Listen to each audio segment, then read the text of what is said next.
तो हमारा क्वेश्चन है करंट इलेक्ट्रिसिटी से। स्टार्ट करते हैं। A wire of length L and resistance 100 ओम।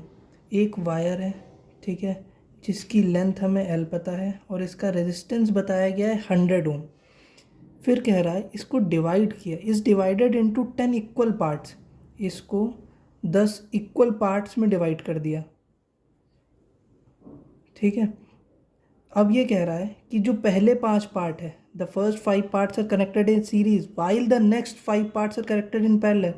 पहले जो 5 पार्ट हैं उनको सीरीज में कनेक्ट कर लिया और अगले जो 5 हैं उनको पैरेलल में, ठीक है। और फिर कह रहा है the two combination are again connected in series, the resistance of the final combination is. अगले जो 5 हैं वो पैरेलल में थे, इनको इसने इन 5 सीरीज़ के साथ, इन पांचों के साथ सीरीज़ में कनेक्ट कर लिया। फिर हमसे पूछ रहा है कि इसका नेट रेजिस्टेंस क्या होगा, ठीक है। अब देखिए रेजिस्टेंस का जो फॉर्मूला होता है R is equals to rho L by A, है ना। रेजिस्टेंस किस पे डिपेंड करता है? लेंथ और एरिया पे।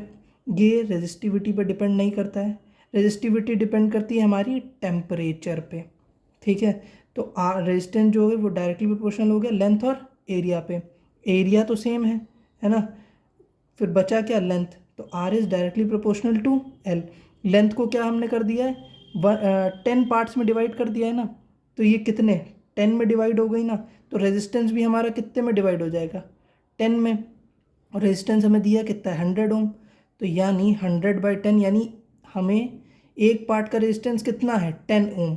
इसका मतलब ये जो 5 सीरीज़ में कनेक्टेड है, 10 10 10 10 और ये 10, ये और ये जो 5 पैरेलल में है ये, ठीक है, इनके साथ ये सीरीज़ में। अब जो सीरीज़ का है नेट रेजिस्टेंस, सीरीज़ का, इनको ऐड करके डायरेक्ट 50 आ जाएगा।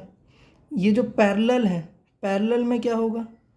सीरीज़, ये पैरेलल का रेजिस्टेंस 1/10 1/10 1/10 1/10 प्लस 1/10, 10 कॉमन नीचे, ऊपर ये 5/10 और ये 1/RP होगा ना, है ना। ये 1/रेजिस्टेंस इन पैरेलल, इसको ऊपर किया 10/5, ये हमारा कितना आ गया? 2 ओम। तो आर नेट हमारा कितना हुआ? Resistance in series plus resistance in parallel, यानी 50 ओम प्लस 2 ओम, कितना आया? 52 ओम। ये हमारा आंसर हो गया, ठीक है।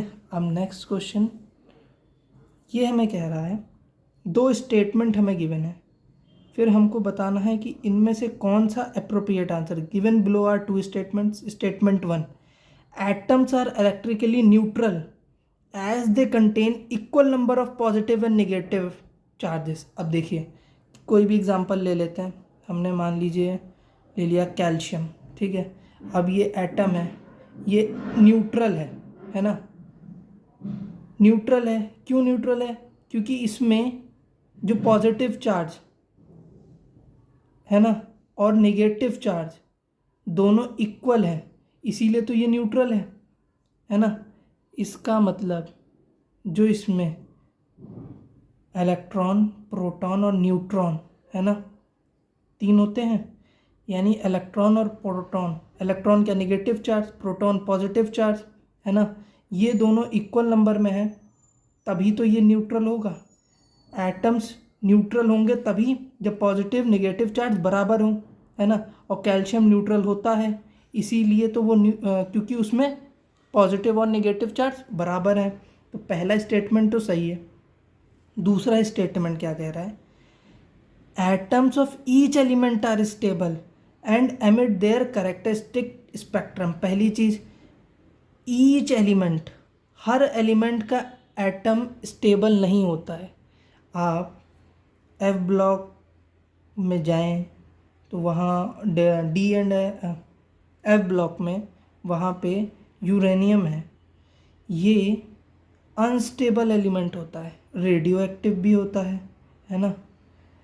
और ये डिके होता है, तो ये डिके होने पे ये अलग अलग अल्फ़ा गामा बीटा, ये डिके हम लोगों ने पढ़े हैं, है ना।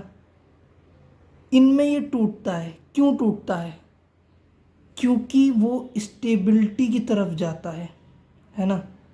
अगर ये स्टेबल होता तो ये डिके होता ही नहीं।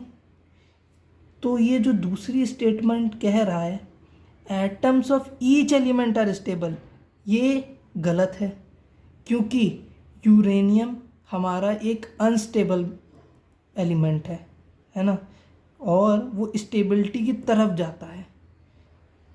ठीक है, इसलिए ये स्टेटमेंट हमारा गलत हो गया। In the light of above statement choose the most appropriate answer from the option. Statement 1 is correct but 2 is incorrect, ये हमारा आंसर हो गया। Thank you.